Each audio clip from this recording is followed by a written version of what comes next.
Okay. तो आज हमने हमारा जो नेक्स्ट टॉपिक था, हमने आज इसके अंदर इस सर्विसेज जो है हमारी, जो हमने 4 टाइप्स की सर्विसेज है, ये हमने काफी बड़ी कवर कर ली है। Provisioning services, regulating services. आज मैं इनका सिर्फ ओवरव्यू दे दूंगी, दोबारा से आप लोगों को रिव्यू हो जाएगा एक तरह का। इनको याद रखना है टॉपिक्स को, क्योंकि आज हमने इसके अंदर थ्रेड्स भी कवर करने हैं। ठीक है। तो हमने इकोसिस्टम की जो सर्विसेज हैं, they are classified into 4 types. हम लोग ऑलरेडी इनको पढ़ चुके हैं। प्रोविजनिंग सर्विसेज जो सबसे पहले आती हैं, ठीक है, ये कौन सी होती है प्रोविजनिंग सर्विसेज? जो कि इसके अंदर कौन सी है, लाइक प्रोडक्ट और रॉ मटेरियल और एनर्जी आउटपुट ना, जहां से एनर्जी मिलती है, रॉ मटेरियल मिलता है, टेंजिबल प्रोडक्ट्स मिलते हैं like food, water, medicine, other resources from the ecosystem. तो वो सारी प्रोविजनिंग सर्विसेज होती हैं। तो इकोसिस्टम एक ऐसा सोर्स है जहां से हमें फूड भी मिलता है, water, medicine, would, biofuel, biofuel. तो ये सारी चीजें जहां से हमें मिलती हैं, इसको हम बोलते, ये होती हैं हमारी सारी प्रोविजनिंग सर्विसेज। प्रोविजनिंग सर्विसेज कौन सी हैं? जो टेंजिबल है, प्रोडक्ट है, ठीक है, जो मटेरियल है जिससे हमें एनर्जी मिलती है, जितने भी टेंजिबल प्रोडक्ट्स में मिलते हैं। फूड भी टेंजिबल है, वाटर, मेडिसिन, जितने भी रिसोर्सेज हैं, ये सारे किसके अंदर आते हैं? प्रोविजनल सर्विसेज के अंदर। नेक्स्ट हमारे पास रेगुलेटिंग सर्विसेज होता है। रेगुलेटिंग सर्विसेज क्या होता है? जो इनके इकोलॉजिकल बैलेंस को जो रेगुलेट करती हैं, चार्ज करना एक तरह का, रेगुलेशन के अंदर रखना उस चीज को, ठीक है, उसको बोल देते हैं। जैसे एयर की क्वालिटी है जो, उसको प्योरीफाई करते रहना, फॉरेस्ट की हेल्प से होता है ना, ये ऑक्सीजन का साइकिल चलता रहता है। जैसे पेड़ होते हैं, जो ये ट्रीज हैं, वो कार्बन डाइऑक्साइड को एब्जॉर्ब करते हैं और हमें ऑक्सीजन देते हैं। तो वो एक रेगुलेटिंग सर्विस जो है वो चलती रहती है। तो उसको बोलते हैं, जितनी भी ये रेगुलेटिंग सर्विसेज है, ये भी हमें इकोसिस्टम से ही मिलती हैं। उसके बाद हमारे पास सपोर्टिंग सर्विसेज आ जाती हैं। The services, supporting services form the basis for the other services. ये दूसरों का बेस होती हैं।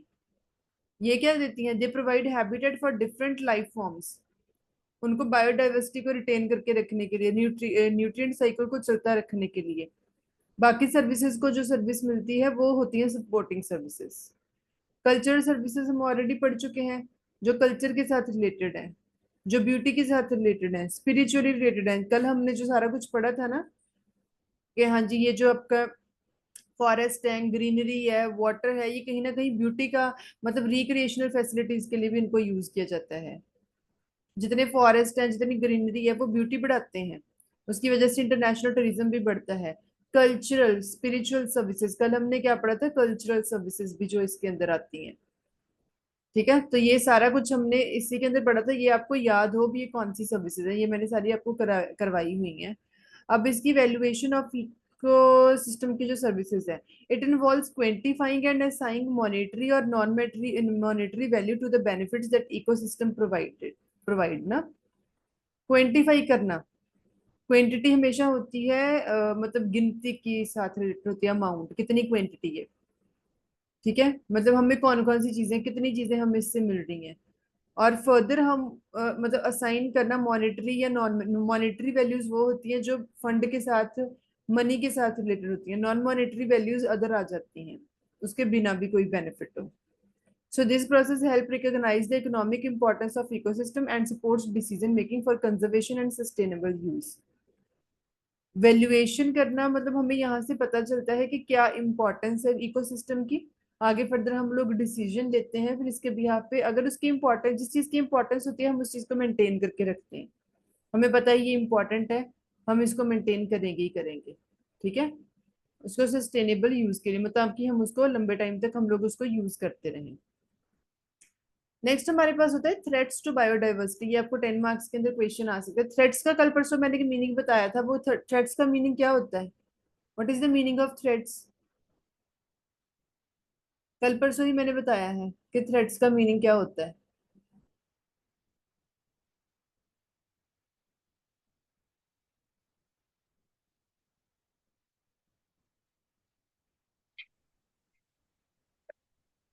मैम एक तरीके का जैसे खतरा होता है, हाँ। जैसे कि जैसे कि फिजिकल जैसे रिस्क होते हैं, फिजिकल रिस्क। एक तरह का खतरा, या जिससे चीजों को हमें हम डरते हैं कई बार किस चीजों से ना, वो आपके हाँ थ्रेट्स जी। होते हैं। ये चीजें हमारे लिए थ्रेट्स हैं, एक तरह का थ्रेट है। अब आपके इसके अंदर देखो कौन कौन से थ्रेट्स आ रहे हैं। अच्छा, तो ये देखो, ये biodiversity faces a range of threats that impact the health and stability of ecosystem and the services they provide. Biodiversity को भी काफी सारे थ्रेट्स को फेस करना पड़ता है, जिसकी वजह से इकोसिस्टम की हेल्थ, इकोसिस्टम की स्टेबिलिटी जो है वो अफेक्ट होती है। अगर वो अफेक्ट होंगे तो हमें उनसे सर्विसेज नहीं मिलेंगी जो सर्विसेज हम लोग रिसीव करते हैं। So threads are often interconnected, ये इंटरकनेक्टेड होती हैं चीजें एक दूसरे के साथ। They can have profound effects of the environment and human wellbeing ना। तो हमारे पास कितने हैं, overview of the primary threats to biodiversity, हम इसको अब एक एक करके पढ़ेंगे। हैबिटेट लॉस एंड फ्रेगमेंटेशन, सबसे बड़ी हैबिटेट लॉस हो सकता है। It is due to over population, urbanisation, industrialisation, deforestation. हमने उस दिन पढ़ा था ना, ओवर पॉपुलेशन बढ़ रही है, ओवर पॉपुलेशन हो रही है, पॉपुलेशन इतनी ज्यादा हो रही है कि जितनी पॉपुलेशन बढ़ेगी, इसकी ग्रोथ होएगी, उतने ही रिसोर्सेज खत्म होते जाते हैं। ठीक है, आपके पास एक बकेट पानी है, दो इंसानों के लिए वो ज्यादा हो सकता है, 100 इंसानों के लिए तो कम ही होगा ना। तो बायोडाइवर्सिटी की भी एक लिमिट होती है, कहीं ना कहीं वो मतलब उसके रिसोर्सेज को बहुत बड़े लेवल के ऊपर यूज किया जाएगा तो कहीं ना कहीं उसको प्रॉब्लम होएगी, वो कहीं ना कहीं अफेक्ट होएगी बायोडाइवर्सिटी। ओवर पॉपुलेशन बढ़ रही है, अर्बनाइजेशन जैसे हम लोग बोलते हैं, अब अर्बनाइजेशन इस लेवल तक पहुंच चुकी है ना, मतलब हमारी अर्थ जो है वो कहीं ना कहीं डेंजर में है। अगर हम बात करें, अर्बनाइजेशन की वजह से बहुत प्रॉब्लम, ये जो हम टेक्नोलॉजी यूज करते हैं ना, मोबाइल फोन, लैपटॉप्स, ठीक है, एसीज, ये बहुत बड़े थ्रेट हैं हमारे लिए। इनको यूज किया जाना चाहिए लेकिन लिमिट के अंदर यूज करो। ऐसे यूज करो कि हमारी लाइफ या हमारा एनवायरनमेंट जो है उसको कॉम्प्रोमाइज ना करना पड़े, उनको कोई प्रॉब्लम ना आए, लेकिन हम लोग बहुत बड़े लेवल के ऊपर इसको यूज कर रहे हैं। इंडस्ट्रियलाइजेशन, इंडस्ट्रीज बन रही हैं, लैंड चाहिए, डिफॉरेस्टेशन हो रही है, पेड़ कट किए जा रहे हैं, जितनी मतलब लैंड हमें चाहिए उसके लिए बहुत बड़े लेवल के ऊपर हम लोग मतलब पेड़ों को कट कर देते हैं। तो ये थ्रेट्स हैं, इसकी वजह से हैबिटेट लॉस हो रहा है हमारा। डिस्टर्बेंस एंड डिग्रेडेशन, डिस्टर्बेंस ये दोनों टाइप्स हैं, नेचुरल एंड मैन मेड। ठीक है, नेचुरल डिस्टर्बेंस और डिग्रेडेशन, डिग्रेडेशन क्या होते हैं, they are caused by spontaneous jungle fire, pest infection, defoliation by infect insects ना। जबकि ये होती है ना सडन, देखो जो तो कोई डेविस्टेटिंग कोई सिचुएशन होगी, जैसे फ्लड आ गए, कोई तूफान आ गया, ऐसा कोई जो नेचुरल चीज होती है उसके ऊपर हमारा कोई कंट्रोल नहीं है, वो तो नेचर की तरफ से हो रहा है ना। तो उसकी वजह से प्रॉब्लम, उसकी वजह से डिस्टरबेंस होती है ना एनवायरनमेंट के अंदर। जबकि जो मैन मेड है, ये डिस्टरबेंस होती है हमारी तरफ से, felling of trees, use of fire for clearing the forest, over exploitation of economically importance. हम लोग जो चीजें हमारे हाथ में उसको तो हम कंट्रोल कर सकते हैं, हम उसको भी नहीं कंट्रोल कर सकते।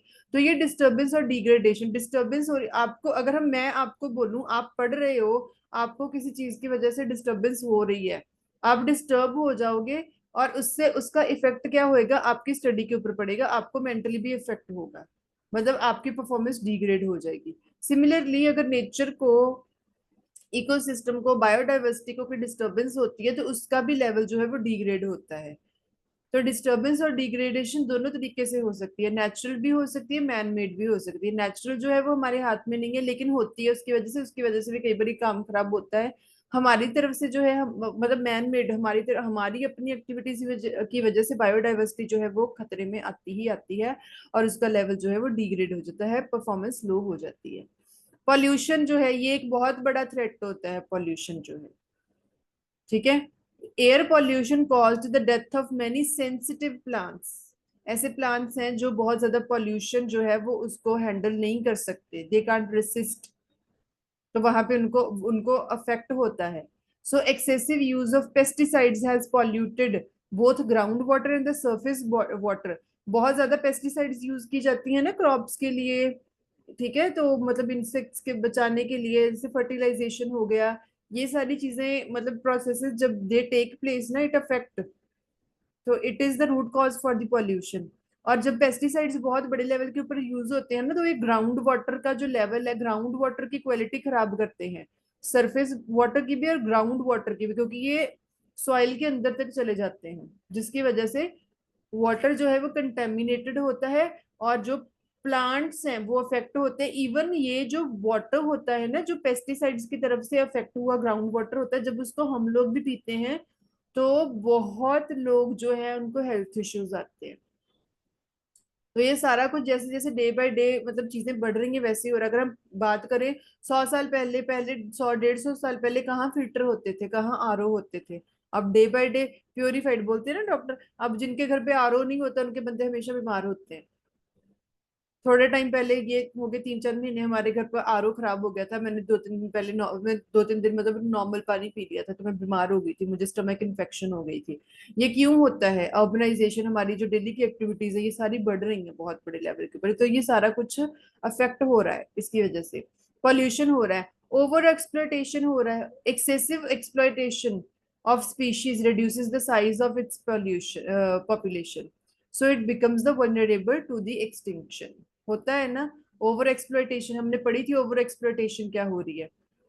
एक्सप्लॉयट करना तो अलग, ओवर एक्सप्लॉयट करना। मैं आपको डांटू, एक लिमिट तक डांट होती है। मैं आपको बहुत ज्यादा ही डांटी जाऊं, इतना डांटू, इतना निगेटिवली डांटू, आपका तो दिमाग खराब हो जाएगा। आप लोग बीमार हो जाओगे, मेंटली आप लोग लो फील करोगे, आप डिमोटिवेट हो जाओगे। सिमिलरली हर एक चीज का ना एक लिमिट होती है। जब ओवर एक्सप्लॉयटेशन होती है ना स्पीशीज की, तो उनकी पॉपुलेशन जो है वो कम हो जाती है और वो एक्सटिंक्शन, वो खत्म हो जाती है वो कम्युनिटी। ठीक है, तो ये हमारा सारा कुछ इसी के अंदर कवर हो रहा है थ्रेट्स के अंदर। इंटेंसिव एग्रीकल्चर, एग्रीकल्चर की जो intensification, it has resulted in loss of the biodiversity. For example, at one time about 308 varieties of maize were growing in the USA. Today their number is only 12। बहुत ज्यादा intensification हो जाएगी तो ये चीजें जो हैं ये सारी मतलब इनकी सबकी परफॉर्मेंस कम हो जाएगी, पॉपुलेशन कम हो जाएगी चीजों की।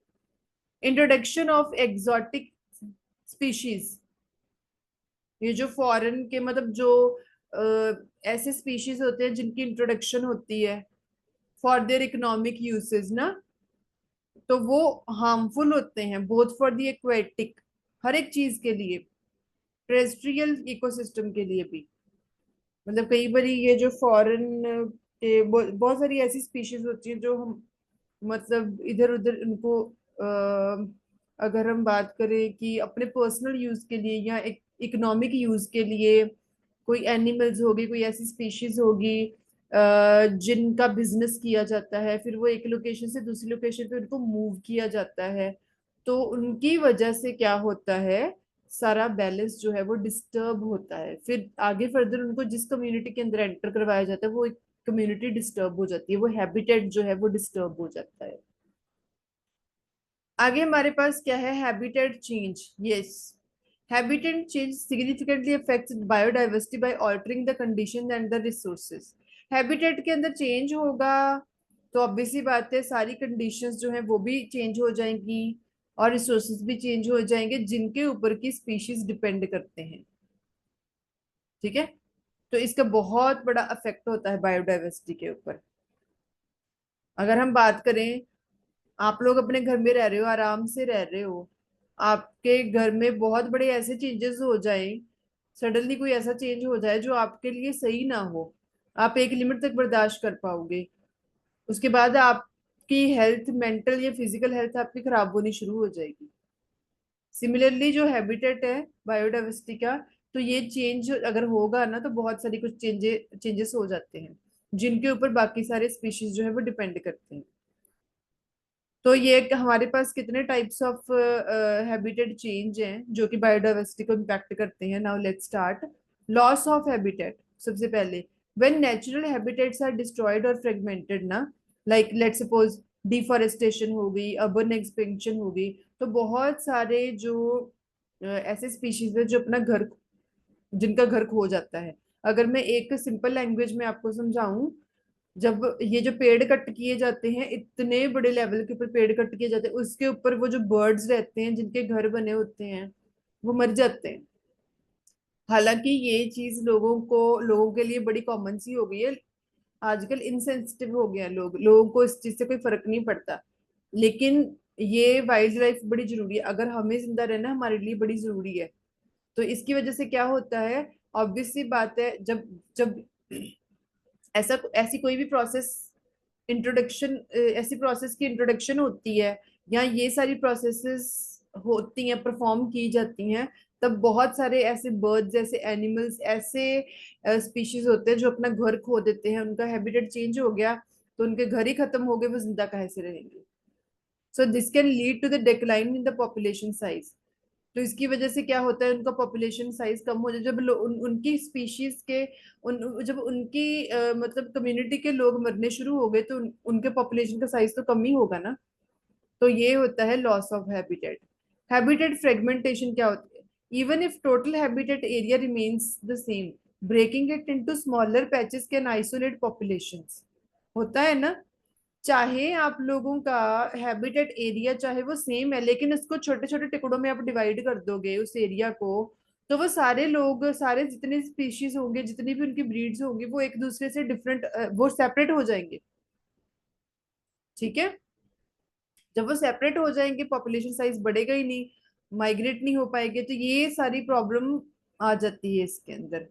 Alter ecosystem dynamics, changes in the habitat can disrupt ecological interactions. Ecological interactions ही नहीं हो पाएंगी स्पीशीज के अंदर। अगर हम बात करें कि वाटरलैंड जो है it is drained, species that rely on that wetland for breeding और फीडिंग दे में decline, affecting the entire food web. ठीक है, अगर एक वेटलैंड जो है वो अफेक्ट हो गया तो जितने स्पीशीज उसके वजह से जिंदा थे वो सारे अफेक्ट हो जाएंगे। ठीक है, क्लाइमेट चेंज जो है, shifts in the temperature and precipitation can cause habitats to change or move। होता है ना, क्लाइमेट टेम्परेचर चेंज होगा, ठीक है, क्लाइमेट चेंज होगा तो क्या होता है, चाहे कोई भी लिविंग ऑर्गेनिज्म है, जब उनके लिए रहना मुश्किल हो जाएगा ना ऐसी कंडीशंस में, ऐसे क्लाइमेट के अंदर, तो वो मूव होना शुरू हो जाएंगे। बंदा कहता है कि नहीं यहाँ पे, लेट सपोज किसी कंट्री के अंदर फ्लड आ गए है ना, अब वो फ्लड आ गए हैं, तो वो अब वहां, अब अगर फ्लड आ गए तो इतनी सिचुएशन खराब हो गई है तो लोग रह ही नहीं पा रहे, तो वो वहां से माइग्रेट होकर किसी और लोकेशन, किसी और कंट्री में मूव हो जाएंगे। ठीक है, अगर किसी एरिया के अंदर हम बात करें, इस हद तक सर्दी पड़ रही है, इतनी विंटर्स हो गई कि अब बर्दाश्त करने के बाहर हो गया है, तो वो लोग मूव होंगे जहां पे थोड़ा बहुत वेदर जो होगा वो वार्म होगा, तो वो उन लोकेशंस पे मूव होना शुरू हो जाएंगे। तो इससे क्या होगा, माइग्रेशन हो गई, सब टुकड़ों में डिवाइड हो गए, एक कम्युनिटी का एंड हो जाता है। उसको बोल देते हैं दे में फेस एक्सटिंक्शन। जो चीज खत्म हो, जो स्पीशीज की जिनकी पॉपुलेशन खत्म होने की कगार पे आ जाए उसको बोल देते हैं एक्सटिंक्शन। ठीक है, pollution, contaminates like pesticides, heavy metals है, प्लास्टिक वेस्ट है, they can poison the species and degrade their habitats. बहुत बड़े, अगर आप लोग, हम लोग अपने एरिया से उठ के बाहर जाएं, बहुत बड़े लेवल के ऊपर, अगर इंटरनेशनल लेवल के ऊपर आप जाके सोचो ना, हमें तो यहाँ पे बैठ के सारी चीजें फिर भी आसानी से मिल रही हैं, आप बाहर जाके देखो कितनी प्रॉब्लम्स लोगों को फेस करनी पड़ती है, कितनी वाइल्ड लाइफ के जो एनिमल्स हैं, इनके सबके ब्रीड्स को कितना, कितनी प्रॉब्लम्स फेस करनी पड़ती हैं। बहुत सारे बड़े लेवल पे जो फंक्शंस किए जाते हैं ना, जैसे ये अंबानीज की वेडिंग हो गई, इस लेवल के जो बहुत बड़ी बड़ी वेडिंग्स होती हैं, ये बहुत बड़े लेवल के जो इवेंट्स होते हैं, कई बार इनका जो गार्बेज होता है इसको डिस्पोज नहीं किया जाता सही तरीके से, कई बार बहुत बड़े लेवल की कोई रैलीज निकाली जाती है, कुछ भी हो रहा है ना, तो इनका जो गार्बेज होता है कई बार उनको रिवर्स में फेंक दिया जाता है। कोई इंडस्ट्रीज जो है, जो ये मिल्स वगैरह हैं केमिकल्स के, यहाँ जो जहाँ पे कपड़े बनते हैं, पेपर बनता है, उनका जो गार्बेज उसको डिस्पोज नहीं करते, उनको रिवर्स में फेंक देते हैं। तो उसकी वजह से क्या होता है, जो पानी है सारा वो कंटेमिनेट हो जाता है।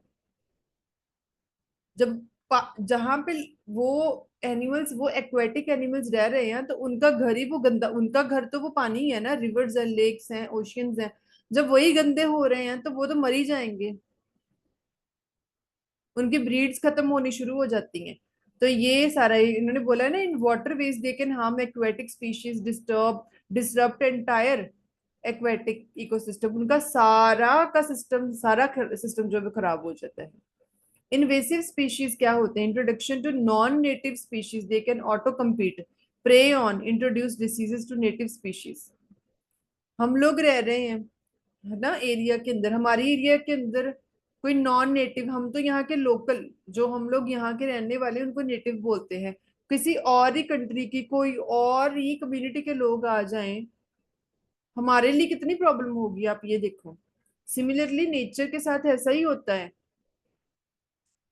जब और स्पीशीज जो आते हैं ना, जब उनको इंट्रोडक्शन करवाई जाती है, कई बार लोग अपने पर्सनल यूज के लिए, पॉपुलेशन ऐसी हैं जो ये एनिमल्स के आप कई बार इंटरनेट पे जाके सर्च करना कि इन चीजों का कितना बड़ा इफेक्ट हो रहा है। लोग एनिमल्स की, इनकी डिफरेंट स्पीशीज की, बर्ड्स की, इनकी डिफरेंट डिफरेंट जो ब्रीड्स हैं, उनका इंट्रोडक्शन कितने गंदे तरीके से करवाया जाता है, जिसकी वजह से बाकी जो कम्युनिटी है, जो बाकी इनकी ब्रीडिंग्स है स्पीशीज की, वो बहुत अफेक्ट होती हैं। ठीक है। नेक्स्ट हमारे पास क्या है, एग्रीकल्चरल एक्सपेंशन। जो एग्रीकल्चरल एक्सपेंशन है वो ये बहुत अब बढ़ रहा है। अगर conversion of natural landscape into farm land, देखो जो नेचुरल लैंडस्केप है, डिफॉरेस्टेशन हो रही है, लैंड चाहिए, तो उनको फार्मलैंड में कन्वर्ट कर दिया, वहां पे एग्रीकल्चर के काम, खेती बाड़ी हो रही है, जो they often reduces the habitat complex in biodiversity, इसकी वजह से उनकी लाइफ डिस्टर्ब हो रही है, वाइल्ड लाइफ जो है।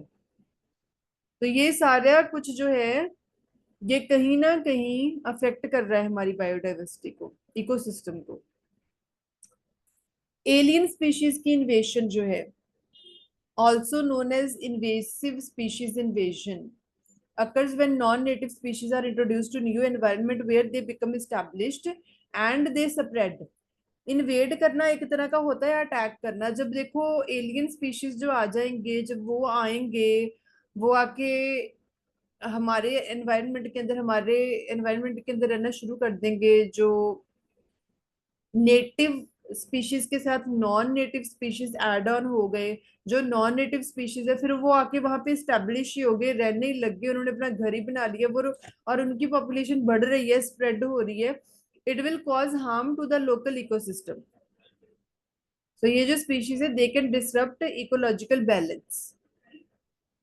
अब हम बात करते हैं कि here is a closer look how alien species invade and their effects. वो कैसे इन्वेड करते हैं और उनके क्या क्या इफेक्ट्स होते हैं। एक तो होता है, देखो वो कहते हैं कि कैसे करते हैं ये, अब हाउ एलियन स्पीशीज जो है दे इन्वेड ना।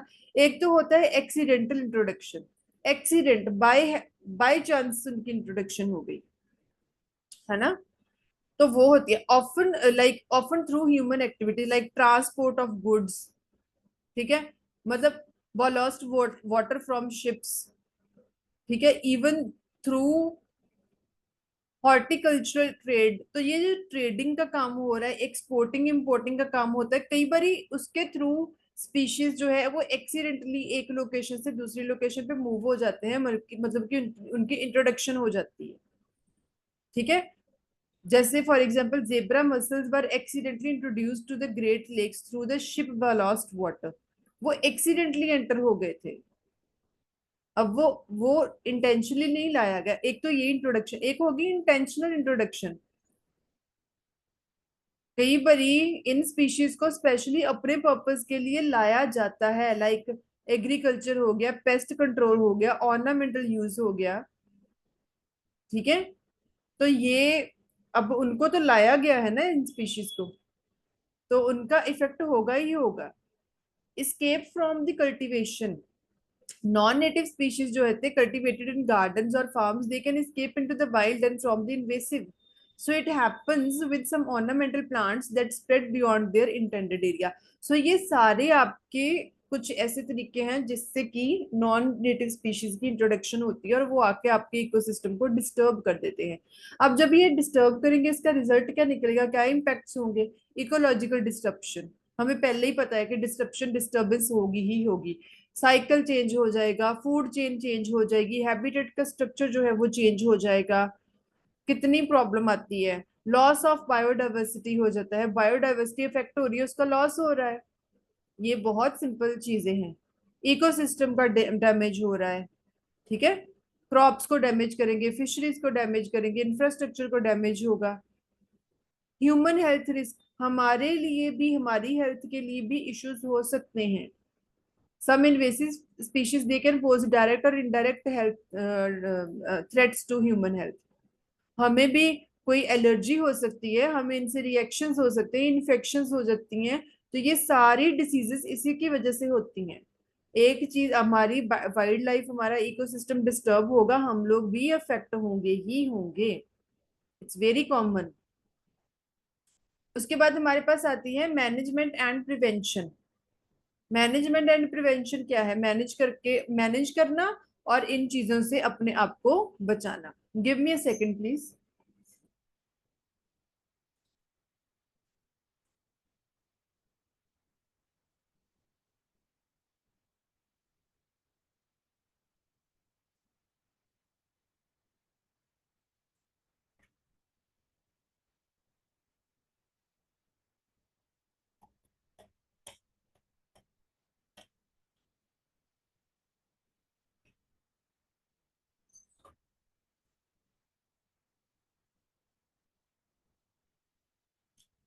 हाँ जी, इन सारी एक्टिविटीज को मैनेज करके रखना, ताकि हम ऐसे, ये जो रिजल्ट्स हो रहे हैं या नेगेटिव रिजल्ट्स आ रहे हैं, इनको हम कैसे इनको प्रिवेंट किया जा सके। तो कौन कौन सी चीजें होती है? Early detection and rapid response. Early detection और फिर रैपिडली उसका रिस्पॉन्ड करना। आइडेंटिफाई करो चीजों को, मतलब इनकी आइडेंटिफिकेशन करनी और ड्रेस करो इन स्पीशीज को जितना जल्दी है। As soon as they are detected they can it can help prevent their establishment and their spread. हम जितनी जल्दी इन चीजों को ढूंढ निकालेंगे, उतनी ही जल्दी हम लोग एक्शन लेंगे उनके अगेंस्ट, और इसी से हम उनकी पॉपुलेशन को बढ़ने से रोक सकेंगे। ऐसे प्रोग्राम्स को मॉनिटर करके और रैपिड रिस्पांस करके, teams are critical in managing the new innovations. ठीक है। तो हम जितना जल्दी इनको डिटेक्ट करेंगे, उतनी ही जल्दी हम लोग इनकी पॉपुलेशन को अपने एरियाज में बढ़ने से रोक पाएंगे। और अगर हम इनको कंट्रोल कर लेंगे, तो हमारे ऊपर ये सारे नेगेटिव इफेक्ट्स भी नहीं होंगे। ठीक है। और क्या है? Control and eradication. ऐसे मेथड्स है, मैकेनिकल रिमूवल ही कर दो इनको, केमिकल ट्रीटमेंट, बायोलॉजिकल कंट्रोल। ठीक है। It can be employed to manage और इरेडिकेट दी स्पीशीज। इनको मतलब एक तरह का होता है ना कि जड़ से ही उखाड़ना, जड़ से उखाड़ना मतलब इनको खत्म खत्म करने का मतलब ये, हमने उनका बुरा नहीं करना, हमने कंट्रोल करना है उनकी एंटर को, उनकी एंट्री को, क्योंकि वो हमारे एरिया के अंदर, हमारे हैबिटेट के अंदर एंटर ना हो सके। हम लोग अपने घरों को भी प्रोटेक्ट करते हैं ना। आप अपने घर में किसी को एंटर तो नहीं होने देते, किसी ऐसे इंसान को जिसका आपसे कोई लेना देना नहीं है। कोई एलियन आ जाए, आप उसको पे घर पे रख लोगे? अगर वो आपको प्रॉब्लम देगा, हम नहीं एंटर होने देंगे। तो ऐसे ही सिमिलरली उन्होंने यही बोला है कि इसको कंट्रोल करो। पब्लिक अवेयरनेस एंड एजुकेशन, ये बड़ी जरूरी है। मुझे तो ऐसे लगता है कि शायद लोगों को पता नहीं, अवेयरनेस ही नहीं है, लोगों को शायद नॉलेज ही नहीं है, शायद इंफॉर्मेशन नहीं है, जो लोग कोई स्टेप ही नहीं लेता या कोई एक्शन नहीं लेते। Educating the public about the risk of invasive species and promoting the practices to prevent their spread, है ना। पहले लोगों को भी एजुकेट करवाया जाए, लोगों को अवेयरनेस करवाई जाए। ऐसे प्रोग्राम्स कंडक्ट करवाए जाए जिनके थ्रू लोगों को बताया जा सके कि इसके, अगर ये स्पीशीज एंटर होते हैं हमारी यहाँ पे कम्युनिटी के अंदर, तो हमें क्या क्या प्रॉब्लम्स हो सकती हैं। ये बड़ा जरूरी है उनको एजुकेट करवाना, उनको अवेयर करवाना। ठीक है। Such as cleaning equipment, avoiding the release of the pets into the wild, it can help the reduce and risk of invasion. तो इससे ये सारे जो नेगेटिव इफेक्ट्स हैं, इनको कंट्रोल किया जा सकता है। लेजिस्लेशन एंड पॉलिसी, यस, ये सबसे बड़ी चीज होती है। इम्प्लीमेंट करना, लॉज रेगुलेशंस, इन सब चीजों को बनाना और इनको एस्टेब्लिश करना। अगर अच्छे लॉज और रेगुलेशंस होंगे, तो ऐसी चीजें हो ही नहीं पाएंगी। ठीक है। तो हम ये सारी चीजें इसके अंदर कर चुके हैं। मैं लिंक दोबारा शेयर करने जा रही हूँ, मीटिंग एंड हो जाएगी, क्लास बंद हो जाएगी, दोबारा ज्वाइन करो।